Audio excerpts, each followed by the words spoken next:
Bonjour à tous, c'est Christine, je suis ravie de vous retrouver aujourd'hui pour une petite vidéo qui est la première d'une série de vidéos sur ce que j'appelle les injonctions sociétales. Et aujourd'hui nous allons voir le tu dois être en couple. Parce que qu'est-ce que c'est qu'une injonction sociétale? Alors le mot injonction est un peu fort, mais je l'emploie à dessein pour un petit peu vous titiller. Pour moi, une injonction sociétale, c'est tout simplement un conditionnement, une programmation dans laquelle on nous met depuis l'enfance, qui va créer chez nous un certain système de croyances qui tend à nous faire croire, aujourd'hui en tout cas dans notre société occidentale, que si on n'est pas en couple, finalement, on ne peut pas être heureux. Et c'est quelque chose que je trouve intéressant de venir challenger en fait. En gros, ce que la société vous dit, si vous êtes seul aujourd'hui, si vous n'avez pas de compagne ou de compagnon, elle vous dit t'as un problème, euh, tu peux pas être heureux. Et souvent les gens vous disent alors, t'as rencontré quelqu'un, etc. Surtout quand ça fait un petit moment, donc ils viennent encore plus appuyer là-dessus. Et en fait, c'est en train de vous dire bah, tu peux pas réussir ta vie, t'es tout seul ou t'es toute seule. Voilà. Donc, franchement, j'avais envie de démystifier cette injonction-là. Alors comment on fait pour démystifier? Tout simplement, je vais vous poser une question très très directe. Je vais vous inviter, mettez de côté votre propre couple si vous êtes en couple, et je vous inviter à considérer les couples autour de vous, dans votre milieu amical, dans votre milieu familial ou autre, de vous interroger sur ces couples-là. Alors ne prenez pas des couples qui sont ensemble depuis 1 an ou 2 ans, parce que ça c'est pas un bon exemple. Prenez un couple qui est ensemble depuis à minima 10 ans, et essayez de ressentir, est-ce que ce couple, finalement, quand vous les voyez, est-ce qu'il vous donne envie? Vraiment. Est-ce que quand vous le voyez, vous sentez l'amour, vous sentez la complicité, vous sentez de la tendresse, vous dites, waouh, ils sont beaux, quoi. Ils sont vraiment beaux, je sens l'amour qui circule à leur contact. Ouais, ils me donnent envie d'être en couple, quoi. Je dis, waouh, au bout de 10 ans, il y a encore cet amour qui est là. Moi, je me suis posé la question et honnêtement, j'ai trouvé un couple où c'était évident que oui, et peut-être un deuxième, mais je suis pas sûre. Donc vraiment, ça, si vous vous interrogez, vous vous rendrez compte que c'est complètement une illusion de penser que les gens qui sont en couple sont heureux. Il y en a qui ont un très beau paraître, mais on n'est pas dans leur intimité en fait. Et des fois, vous avez des couples qui semblent aller très bien en façade, qui ont toujours le smile et tout, puis ils se séparent d'un coup, personne ne comprend. C'est juste parce qu'en fait, ça n'allait pas du tout, mais ils ont voulu vous montrer autre chose.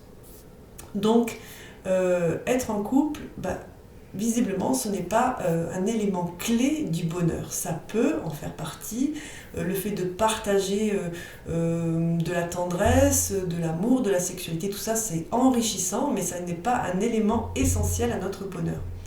Alors, souvent on est seul. Des fois, on a une période dans la vie où on est seul. Et parce que tout simplement, on n'a pas envie d'être en couple. Des fois, après une rupture, on a besoin d'un temps où on va penser ses plaies tout simplement, puis on va surtout essayer de comprendre ce qui s'est joué dans notre relation précédente pour essayer de ne pas reproduire dans une relation future. Parce que quand on commence à comprendre un petit peu comment ça fonctionne, on comprend que c'est vibratoire en fait, et qu'on attire à nous ce qui nous correspond en termes de vibration. Si vous avez une très mauvaise estime de vous-même, et que vous avez envie d'être en couple, il n'y a pas d'obligation, vous risquez d'attirer quelqu'un qui ne va pas vous correspondre. Donc des fois, il faut prendre un temps pour se comprendre et tout simplement changer de vibration. Il y a Jacques Ferber qui parle du tantra notamment, qui a donné cette phrase que je trouve très très juste, qui est l'autre ne peut vous aimer qu'à la hauteur de l'amour que vous portez à vous-même. Donc parfois, on a besoin de ce temps pour soi, et c'est pas forcément quelque chose de triste. Je trouve que c'est quelque chose, ça peut être une reconstruction au départ, mais après ça va être une découverte de soi, une découverte de ce que l'on veut vraiment, la possibilité d'avoir le temps de mettre en place certains projets, le fait de pouvoir s'adonner à ses passions. Par exemple, si on a envie de faire un trek à la montagne, on est libre de le faire, puisqu'on n'a pas besoin de tenir compte de quelqu'un qui vivrait avec nous, par exemple. Il y a plein de choses en fait. Être seul n'est pas du tout synonyme pour moi d'être malheureux.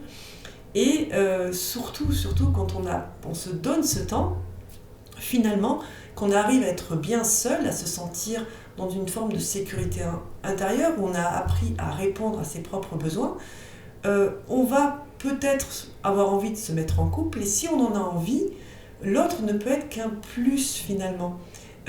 Parce qu'on n'aura pas besoin d'être en couple pour combler des besoins de sécurité, des besoins financiers, des besoins de ne pas être seul, etc.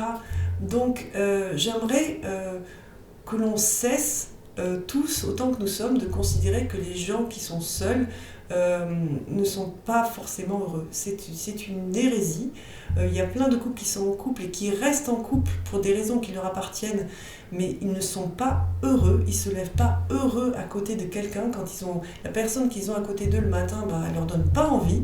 Et ils restent parce que c'est plus confortable parfois de rester dans une situation souffrante que de se donner les moyens d'aller vers un ailleurs qui pourrait être plus heureux. Donc voilà, et si vous êtes seul, surtout ne développez pas cette croyance qu'il y a quelque chose qui va pas bien avec vous, que vous avez un problème.